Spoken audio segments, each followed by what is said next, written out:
Pendidikan bela negara seharusnya menjadi senjata pamungkas untuk merangkul rakyat agar mempunyai jiwa membela negara setia pada Pancasila dan Undang-Undang Dasar 45. Namun pada penerapannya ada batasan-batasan.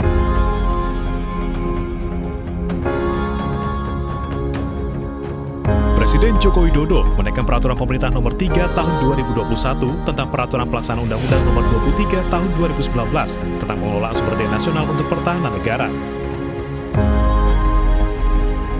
Salah satu poin krusial dari PP ini adalah mengenai bela.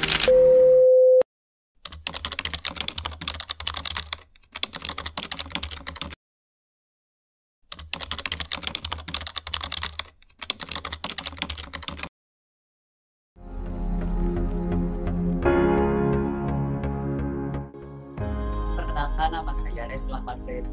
Di sini saya adalah salah satu siswa kelas 11 dari Sekolah SMA Negeri 1 Ciawi. Assalamualaikum warahmatullahi wabarakatuh. Perkenalkan, nama saya Haikal Fadlan Pratama.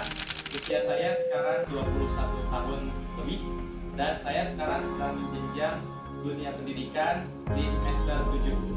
Saya Asep Agustian, pekerjaan PNS sebagai guru, tempat tinggal di Jalan Raja Wali.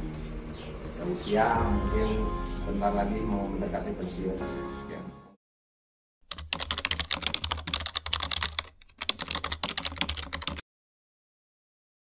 Sikap atau tindakan yang paling enggak ada kepedulian terhadap negara, baik warganya maupun geografisnya. Ya sesimpel itu sih, peduli gitu. Ini. Menurut saya, bela negara adalah sikap dan tindakan untuk menjaga serta mencintai tanah air, tidak hanya lewat peperangan saja, tetapi juga bisa dengan hal-hal yang sederhana, seperti menaati peraturan sekolah, peduli lingkungan, dan berbuat positif bagi bangsa. Kalau sepengetahuan saya, bela negara itu diambil dari kata bela negaranya kayak tindakan atau bahkan inisiatif kita untuk membela negara ini. Tapi arti membela negara itu sangat luas, bisa dengan memelihara negara, memelihara masyarakatnya, seperti itu. Bela negara itu adalah sebuah kewajiban yang diemban oleh seluruh warga masyarakat atau oleh seluruh warga negara. Itu adalah sebuah kewajiban.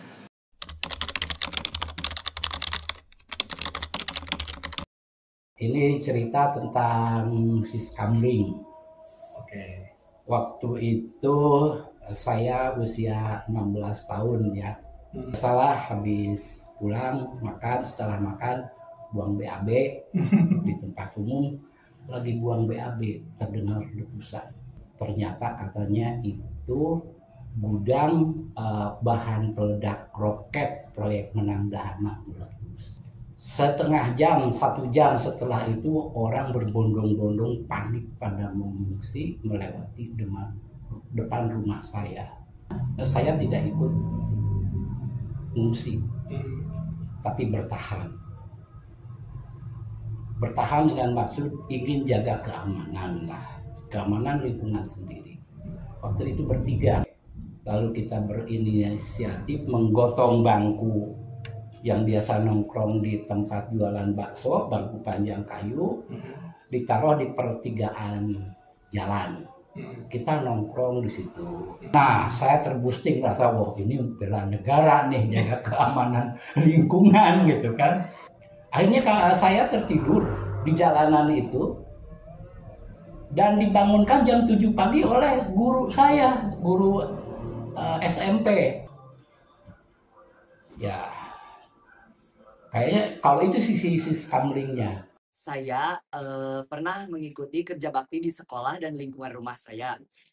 Lalu saya pernah menjaga ketertiban saat kegiatan besar. Nah, serta saya selalu mengikuti upacara bendera dengan hikmat sebagai bentuk penghormatan kepada para pahlawan. Dari contoh hal kecil aja, kita membuang sampah kepada tempatnya juga itu bisa termasuk bela negara, karena termasuk memelihara negara ini. Contoh menyayangi umatnya atau saling tolong-menolong terhadap warga negara masyarakatnya. saling membantu. Jangan jauh-jauh sampai kayak ingin ikut perang membela negara ini, jangan jauh-jauh ke sana ya, karena udah bukan zamannya lagi buat sekarang mah, karena negara kita udah merdeka, tinggal kita yang harus bisa memelihara dan membawa makna kemerdekaan ini sampai mana.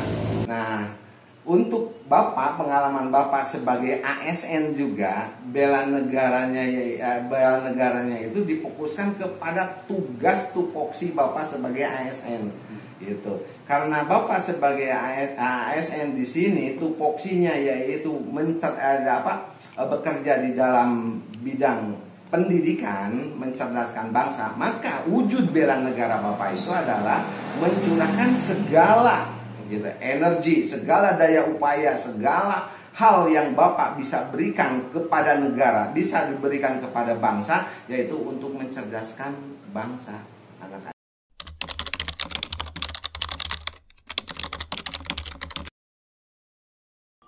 Setiap memperoleh berita baik offline atau online, saya selalu mencari siapa yang merilis, yang mengeluarkan berita itu. Saya cross check orangnya, atau juga saya cari tandingannya berita yang sejenis. Kalau sumbernya bisa dipertanggungjawabkan betul-betul, ya itulah baru benar berita. Sisanya saya anggap hoax. Saya biasanya itu mengecek dulu ya sumber beritanya, lalu membandingkan dengan media yang lain, lalu saya juga memperhatikan tanggal dan konteksnya. Terus saya akan berpikir dulu nih, apakah berita tersebut itu bermanfaat sebelum dibagikan. Kalau saya pribadi, sebelum saya benar-benar yakin terhadap informasi tersebut, biasanya kita mencermati dulu apakah ini benar, dengan langkah-langkahnya kayak baca dulu aja beritanya, terus cari tahu akun atau sumber informasi yang valid, atau akun-akun sosial media yang udah terverifikasi kebenarannya, yang nggak asal kayak nge-share berita kayak gitu. Harus lihat dari mana asal usulnya, harus terverifikasi pokoknya. Sebenarnya hal yang paling penting untuk menanggulangi informasi-informasi zaman sekarang itu, kita tidak terlalu bisa mengandalkan informasi-informasi dari sumber yang lain. Jadi istilahnya itu kembali kepada diri kita sendiri, sejauh mana wawasan kita tentang berbagai macam hal yang ada dalam situasi yang seperti ini gitu. Jadi otomatis untuk bisa kita filter apakah informasi ini benar atau informasi ini salah, makanya kembalinya kepada diri kita sendiri. Kita harus memiliki wawasan tentang berbagai macam hal, sehingga secara langsung kita bisa mendeteksi ini adalah informasi yang tidak benar, atau kalau zaman sekarang dibilangnya ini adalah informasi hoax, gitu kan?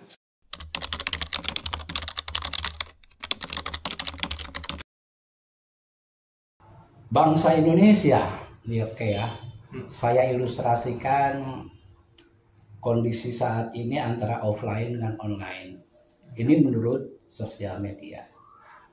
Secara offline, bangsa kita itu sangat ramah, enak, jujur, care gitu ya. Tetapi secara offline netizen kita itu paling jahat. Nah, harapan saya dari dua ini, andai antara online dan offline ini berimpit menjadi masyarakat yang menyenangkan bagi seluruh dunia, saya berharap pendidikan terencana dan kontinu tentang mental bangsa ini. Mental yang jujur, disiplin, ramah, dan peduli baik terhadap alam maupun terhadap lingkungan. Harapan saya untuk Indonesia, saya berharap Indonesia menjadi negara yang maju, aman, dan adil, serta dipimpin oleh orang-orang yang jujur, dan generasi mudanya itu terus berkarya dan membawa nama baik bangsa ke dunia. Mudah-mudahan banyak perwakilan-perwakilan rakyat lainnya yang bisa benar-benar mewakili rakyat Indonesia ini, karena masih banyak PR sekali di negara kita ini. Harapan Bapak sebagai ASN, harapan Bapak sebagai warga masyarakat Indonesia, harapannya Indonesia semakin kesini itu harus semakin maju dengan sebuah konsep dan dasar perilaku dari warga negara sekarang itu paling utama adalah sebuah kejujuran.